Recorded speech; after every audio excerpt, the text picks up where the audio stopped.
Warning, this video might be highly controversial and potentially triggering for some viewers out there. So my name is Juan, I am just one reader, and I really wanted to make a video just to touch base here on BookTube and say hello to everybody. I miss you and I hope you miss me, but that's not really the topic for today's video. No. The topic is I want to be positive, and I want to be positive even regarding books that I have really disliked. I wouldn't say hated because I feel like it's very hard for me to really actively hate a book. However, there are some books in this video that I have pretty much thrown across the room, and some of them I really want to give away because I don't want their presence inside my home. But yet, for some strange reason, I haven't given them away, so I still keep them with me. So that's just a mystery of life. So today's video is going to be about rescuing or finding the good parts in books that I have otherwise really had a lot of problems with.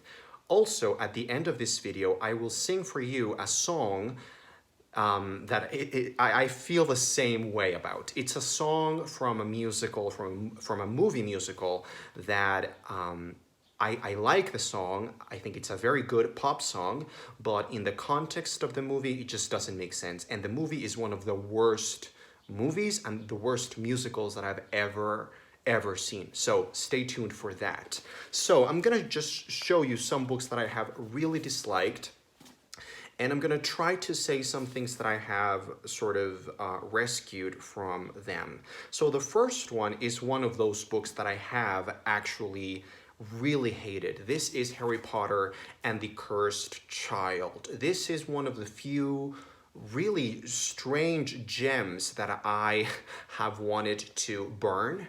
I am not one for book burning, really, but this is the one book in recent years that I have really wanted to just see burn and scorch and just extinguish from existence.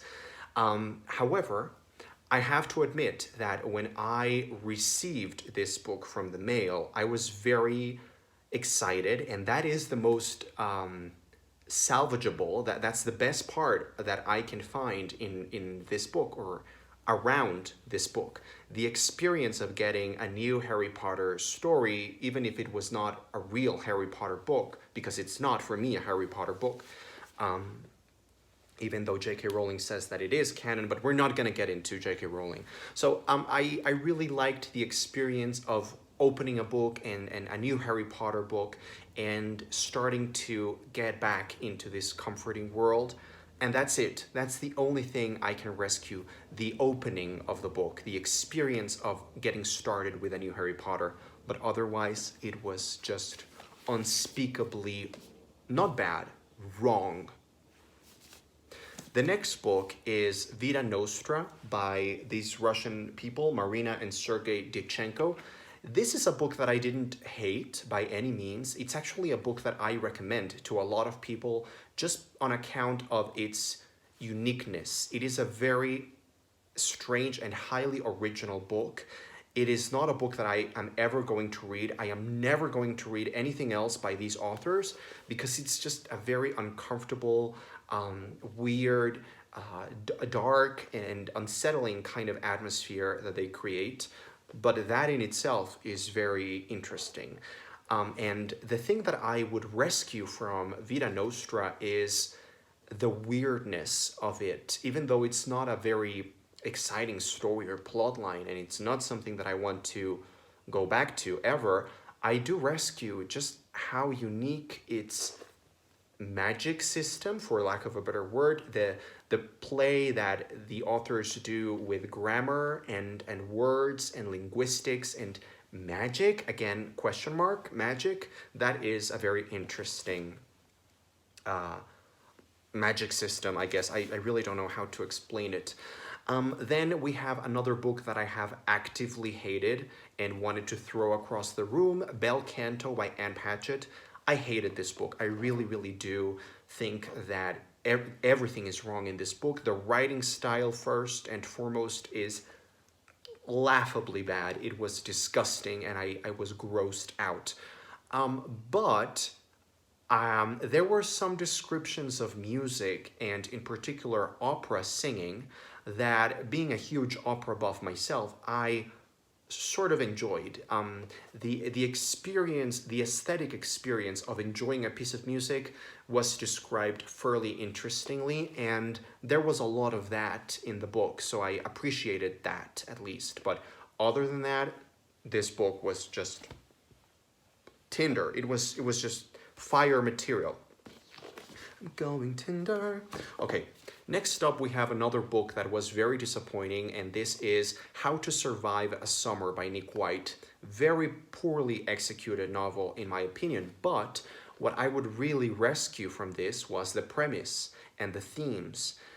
The characters are awful and uninteresting, but the premise is really great. It's about this man who, as a younger boy, was trapped and sent away to a gay conversion therapy camp, and it was horrific. And I think that inside this otherwise really bad book, there was a good idea buried there. So I would salvage that from the rest of that book. Next up is another very controversial pick, because it's a book that particularly British booktubers really value, and I did not understand it. I did not get the memo. I just did not care at all for The Tidal Zone by Sarah Moss. And I know that I'm not alone. I know that some readers have thought the same way that I did. This book was just very boring and meandering, and I really did not like the writing style. But again, something that I would rescue is the themes and the premise. It's about the fragility of life and the preciousness of, or the value of life and of little moments. And there was some interesting connections with town history and geography almost. So I did think, just as with this one, that there were some interesting things hidden in there that were good, but the book itself was pretty bad. Next up, I have a book that I started reading like a year ago, and it is Smoke by Dan Villetta.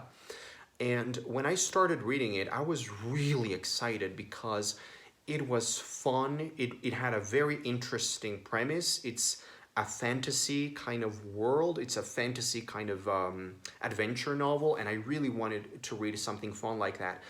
But the big turnoff was that it became super YA, and just the format of the writing, you know, very short, sharp, simple sentences, a very telegraphic kind of writing. I just did not care for that, and it hurt me because there were some really great things going on here. It was very exciting, it was very propulsive, it was very fun, but it just became very silly for me and very immature. So that's what I would rescue, those good bits. Then we have Kiss of the Spider Woman by Argentinian writer Manuel Puig. This is, again, a book that I am very conflicted about because the good things I really liked, but there was just as much bad as there was good. So in the end, I did not really like the book very much at all.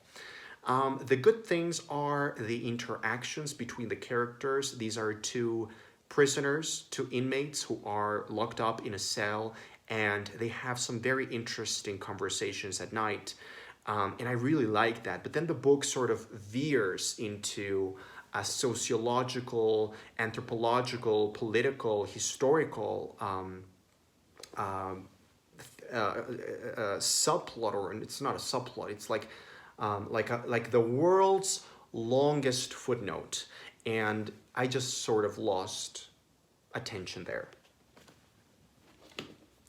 Another one is Leonard Bernstein's Young People's Concerts. This is a very interesting book because the good parts are that it is a great explanation by Leonard Bernstein, one of the classical music's most important people and or heroes, and he explains wonderfully a lot of musical theory concepts. So I really enjoyed that. However, the book itself is presented in a way that is not very appealing or alluring because you just don't get the music because it's a book.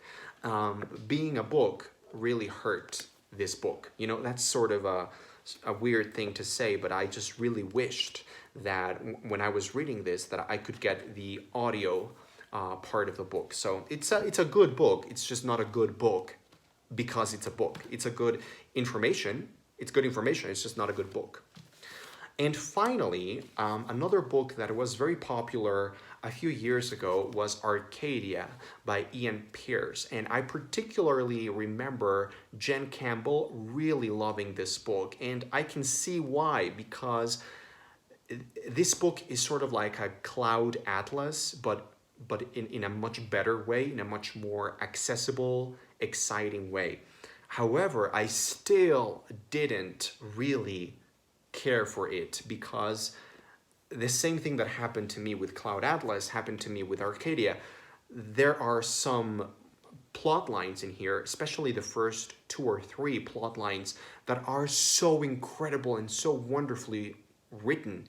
But then some other ones were just not good, or I just didn't care for them. So in the end, when they all connect, I was just not there. I had already checked out. This is actually a book that I wish I could read again, and I probably will at some point because I want to give it another chance. But that first time around, it just didn't work for me. So those are the books, and now let's get into the singing part of the video. So there is a movie that, this is going to be very controversial because it is one of the worst movies and worst musicals that I have ever seen in my life. I am talking about The Greatest Showman. It is one of the most appallingly stupid things that I've ever endured. I wanted to tear my eyes out when I was watching the movie. I wanted to run out of the theater, but I didn't, just because I wanted it to be good and I wanted it to give me something. It never did. It was laughably bad. Usually, when people say that they love The Greatest Showman, my opinion of that person sort of drops a bit. And I know that it's prejudice. I know that it's a stupid idea that I have, but I just hate that movie like none other. Like, there are few movies that I hate as much as The Greatest Showman. I think the music, some of it is good, some of it is horribly bad, but it doesn't matter because the movie is so appallingly, ridiculously, stupidly bad and corny in all the wrong ways that you just don't care if the music is good, bad, acceptable, or mediocre. You just don't care because the movie just... Anyway, the song that I have picked out to sing for you is Never Enough. This is actually sung by a female voice. I am not a female voice. So I'm gonna try to do something with it, something different in my baritone voice. This is a song that I think in the movie is awful. It's awful. It's an operatic singer, and then she starts singing this song, which is the most pop song ever. So in the movie, it's just stupid. It's just ridiculous. It's one of the worst movies ever created.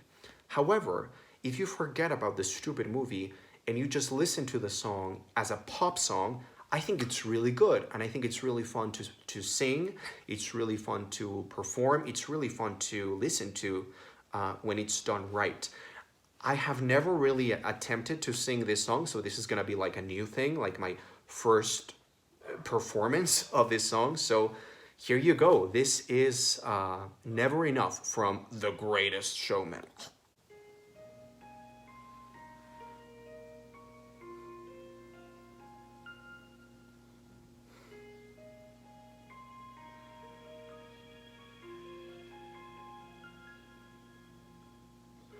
I'm trying to hold my breath. Let it stay this way. Can't let this moment end. You set off a dream in me, getting louder now. Can you hear it echoing? Take my hand. Will you share this with me? 'Cause darling, without you, all the shine of 1,000 spotlights, all the stars we steal from the night sky will never be enough, never be enough. Towers of gold are still too little. These hands could hold the world, but it'll never be enough, never be enough for me. Never, never, never, never, never for me, for me. Never enough, never enough, never enough for me, for me, for me. All the shine of 1,000 spotlights, all the stars we steal from the night sky will never be enough, never be enough. Towers of gold are still too little. These hands could hold the world, but it'll never be enough, never be enough for me. Never, never, never, never, never for me, for me. Never enough, never, never, never enough, never, never, never enough, never for me, for me, for me.